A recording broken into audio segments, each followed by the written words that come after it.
My name is Farabi Fakih. I am a lecturer in history at Gajah Mada University. My lecture today will be discussing uh, on the growth of urban culture in the context of colonial citizenship. This is part of the translocation, transformation, and transmission of tradition. And so I will look at the roots and the transmission of a particular urban tradition that has ramification to today's conditions. The title of my paper, or the title of my presentation, is Hygiene and the Rise of Municipal Citizenship, looking at the future research and the cultural ripple of colonial urban Indonesia in the post-colonial period. We are currently under an unprecedented once-in-a-century pandemic that has significant effect for the livelihood and daily life of billions of people. The pandemic highlights the massive systems of control and governance that regulate our lives, behaviors, and movements. It is a disruption that reminds us the extent toward which the expansive control mechanisms of our present civilization imposed upon our individual and biological self. This once seemingly invisible structures of restraints became visible within the governance of our individual spatial lives. Under this pathogenic attack of COVID, that seemingly normal life was exposed as one cupped up by an array of technological and mechanical support. Our normal life has always been based on the premise that the biotechnological system that supports it remains in place and in hiding. I want to understand the development of this biotechnological system in Indonesia within the context of Dutch tropical colonialism. In particular, I want to see or perhaps nudge the interest among researchers, especially Indonesian historians, to understand better the role through which the biotechnological systems of colonialism determined the emergent forms of culture in Indonesia, in particular, urban culture. Why urban culture? Because the city, perhaps more than any other spatial construct that emerged in the colonial period, was where the application of a biotechnological system became the most pertinent. What do I mean by biotechnological systems? Well, Western expansion and colonialism was driven by the need for capitalist expansion. The effectiveness of capitalist expansion lies in its ability to integrate and innovate new people and areas within its systems of reproduction. We can look at capitalism as a form of technology in a sense that it applies technical, institutional, and engineering solutions and innovations that transform non-Western colonial areas. Colonies are also context zones through which new modes of culture and living emerges. These are context zones through which new knowledges are produced, which are often used to strengthen the hegemonic domination of Western overlord. If you look at the picture seen in the screen, the way in which this society, this new slave society in the Americas, it was something that emerges not within the context of the American continent. It was something that was brought together by capitalism. The landscape was transformed, but also the people were transformed. You have slaves which are imported from Africa. You have Europeans that were imported to manage the plantations. So it emerged separately. Western colonialism in general followed two models which were determined by their specific biotechnological conditions. The first is the settler colony. Settler colonies occur in temperate regions, often with similar ecological conditions to Europe. Settler colonies tend to raise native society and landscape in order to be reconfigured into European ones, allowing for the creation of autonomous European societies, as can be seen in places like the United States, Canada, Australia, Argentina, or New Zealand, among others. The second is the plantation colony. The plantation colony occurred in tropical areas where ecological conditions were very different from Europe.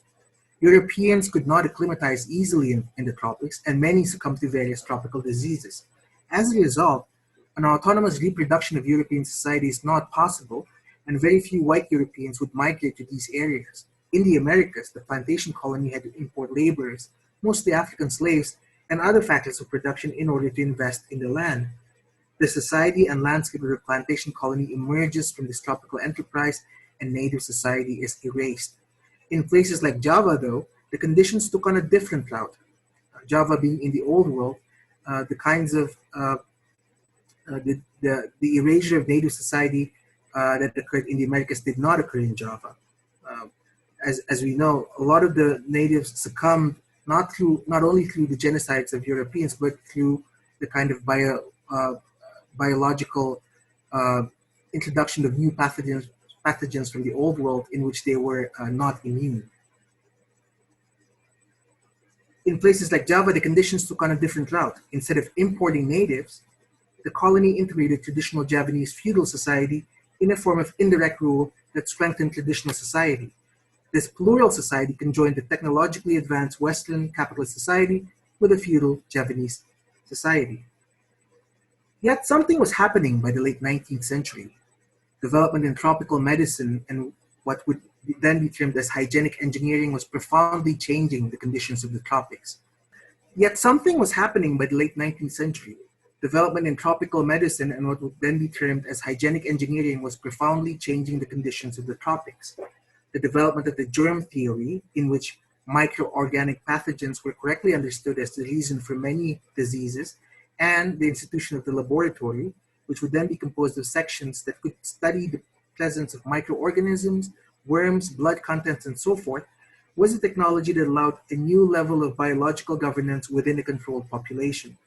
The laboratory made legible through a series of medical levers within a particular society. This tool of legibility allowed for a new kind of governance based on the prescription of hygienic health, a hygienic social engineering that had initially been developed by the German physician Rudolf Virchow, as you can see in the screen in the middle. The problem with disease is that it travels within populations. Thus, to control the disease required a control of the population. The development of hygienic social engineering was thus much more effective in what was termed by many physicians in the Netherlands Indies as a forced society or a Dwanggemeenschap. In these societies, the members were under surveillance and control of an upper management. These usually include the military, plantations, and pilgrim groups, for instance, Hajj pilgrims. While the rest of society are the free societies or the vrije gemeenschap, and these include the rest of the places in the Indies, which included the countrysides and the cities. The most successful development of a comprehensive healthcare system was achieved at the Senembah Maatschappij, a company that is present in the Delhi area of what was then called the east coast of Sumatra. The Senembah Maatschappij was a progressive tobacco plantation company based in Amsterdam, and under the head Dr. W.A.P. Schuffner, who you can see in the screen, a new and comprehensive coolie healthcare system was implemented. Unlike the plantations on Java, the plantations in Delhi mirrored a lot of the colonial plantations in the Americas in that labor had to be imported and thus many pathogens that were transported along with the laborers. Schuffner's system was based on the creation of a network of hospitals centralized within a central hospital and with an attached laboratory. And from that, spokes, auxiliary hospitals and clinics would integrate the various sites of the plantation within the company. The plantation controlled the movement of the coolies, the living conditions in the barracks, the clothes of what the coolie wore in the fields, and the diet that they consumed. So the level of control of the coolies were significant in that they controlled the movement and the behavior. Coolies were quarantined when they arrived at the plantation, and sick coolies were quarantined and prescribed treatment.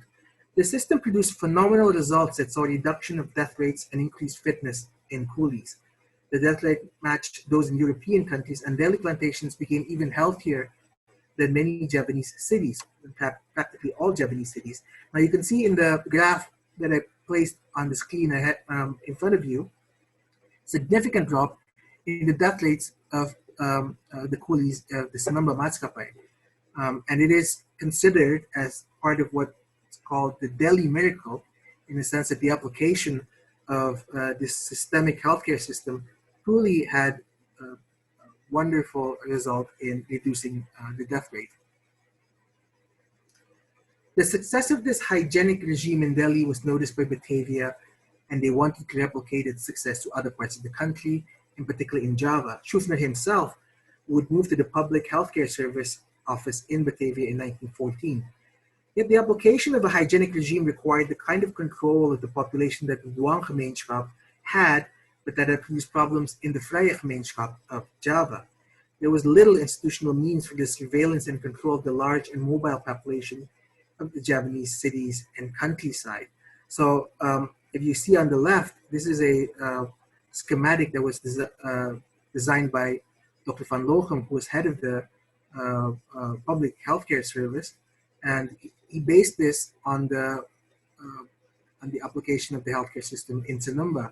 But this one was designed to be implemented in the municipalities. And as you can see, it required the kind of institutions and the kind of money that, as we will see later on, is something which the municipalities were not really willing to foot the bill.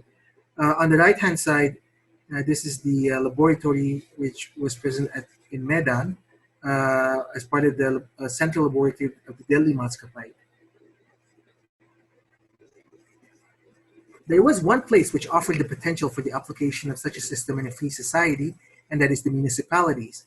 A nationwide application of healthcare was completely out of the question because it would have been incredibly expensive. But within the rise of municipal movement, the rise of cities in the Indies since the early 20th century, the possibilities for the application of a hygienic healthcare system was there. The application of hygienic engineering and the healthcare system had a large role to play in the global urbanization of cities from the 19th century onwards. It was also the result of industrialization and reduced cost transportation, but certainly cities became more healthy and more able to absorb more people. In the Indies, in the early 20th century, a decentralization movement had occurred, and there was the rise of what was then called the municipal movement. Yet can municipalities themselves be considered as a form of biotechnological system? How successful was it in implementing a comprehensive hygienic system in what was essentially a free society? The relationship between coolies and the administrators of the Senembah Maatschappij was determined by employment and its regulation. But the relation between municipalities and its population of free individuals required the development of a form or forms of municipal citizenship. Citizenship implied a form of negotiable space and engagement with rights and duties in a way that was stronger than enforced societies. One major thinker that had affected municipal thinking was the hygienicist and promoter for the municipal movement, H.F. Tillema. Tillema's major contribution was through his massive 5-volume book, The Kromo Blanda, as you can see on the left of the screen, which chronicled the living conditions of the various indigenous societies in the cities and in their respective local environments. Tillema promoted what might be termed as a hygienic citizenship. Like many people during the early 20th century, he had a Darwinistic vision of the world. There was a worry among many thinkers in Europe that the success of hygienic science would result in the reduction of fitness of the population because less fit people were able to breed more children. Yet, this was something that wasn't shared by Tillema. He was a follower of the German eugenicist Wilhelm Schallmayer. Schallmayer thinks that the differences within races were greater than that of the differences between the races. He promoted the need for a general uplift of all races. Thus, he was much more progressive than the kind of eugenicist that is often heard these days, which has promoted only white supremacy, for instance. Schallmayer and Tillema both think that the root cause for the genetic drop in fitness was the result of culture, in particular industrial culture. Tillema pointed out that the downfall of nation lies in the cities, and he pointed out that industrialized cities resulted in the reduction of the birth rates. It may seem odd that a person with such a negative view of the cities is considered as one of the biggest promoters of the municipal movement in the Indies. Yet Tillema believed that through studying local anthropological cases of various people in the Indies, cities can create a new biotechnological system based on the notion of genetic fitness. So in that sense, municipalities can be transformed into a tool to increase the genetic fitness of the various races that are present in the Indies. Tillema sees that the drop in birth rates in nations that have industrialized and urbanized point to a drop in genetic fitness. By tailoring conditions of the mother, child, and families, the uplift of the genetic fitness of all people of the Indies could be achieved. The idea of a genetic and hygienic citizenship became an ideal form for colonial development, in particular for municipal development. Was this achieved? The municipalities were hampered in developing a comprehensive healthcare system along the lines of Delhi. Firstly, Batavia was unwilling to provide the necessary help for the setup of a healthcare system under municipal government. In fact, only the city of Batavia had a municipal healthcare system in place under its municipal government. Instead, much of the limited healthcare was centralized under the public healthcare system. And while many municipalities created hospitals, they functioned to cater to clients and not to the wider society. And it was thus cannot be part of a wide or much more limited within the wider hygienic system. Part of the reason for this limitation was that municipalities themselves were unwilling to foot the bill. Healthcare was expensive. For societies like Senembah Maatschappij, coolie healthcare was part of the bottom line determining company profit. The large expenses required to import coolies meant that it made sense to pay for coolie healthcare. This financial reward was absent in cities, despite the fact that many of the tax money that municipalities obtain come from lower-class Indonesians. Secondly, the presence of kampungs in city, which are dwelling places for most Indonesians, was initially outside the jurisdictions of the municipalities. The various municipal conferences on public housing and the kampung questions are meant to incorporate the kampungs within the municipal fold and eliminate their adat autonomy by arguing that kampung lack adat solidarity and cannot be considered the same as the adat communities in the desa. Kampung autonomy was gradually chipped, yet the municipalities again was less willing to foot the bill in order to apply the kind of biotechnological system that Tillema had envisioned, so that the project to genetically uplift the Indonesians could start. Kampung improvement programs in some public housings were developed by some municipalities, but it was in no way adequate to the burgeoning masses of Indonesian urbanites that are fast increasing in numbers in the larger cities of Java. Thus, instead of a comprehensive healthcare system, what developed was a limited healthcare system that was based on curative and not preventative system. It was a system based on paying clients. Instead of the biotechnological system envisioned by the promise of hygienic engineering, its application produced a differential and class and race-based municipal citizenship. The citizenship is not only determined by the different access to healthcare, but also other forms as well, such as access to credit or land and others, which grew to draw a deep line between the middle-class urban dwellers and the lower-class kampung dwellers. This line is oftentimes political, but it is also deeply cultural. The interconnectedness between identities, cultures, and the fraction of biological citizenship that has its roots during the rise of the municipalities is replicated in the colonial present. It can often come to the fore during political and economic crisis, but also during healthcare crisis or health crisis, as is currently the case with the global pandemic. Yet, what will be the culture of the kampung, and how does this particular cultural forms appear within the emergent engagement with its truncated biological citizenship? How does middle-class cultural forms appear as well within the same engagement with a different form of biological citizenship? These questions are tantalizing.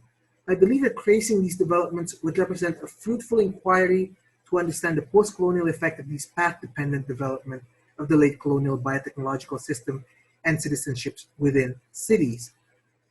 In a way, decolonization sort of frees the failure of the biotechnological system, and thus the replication of the difference between middle class and kampung citizenship is continued because of that freeze.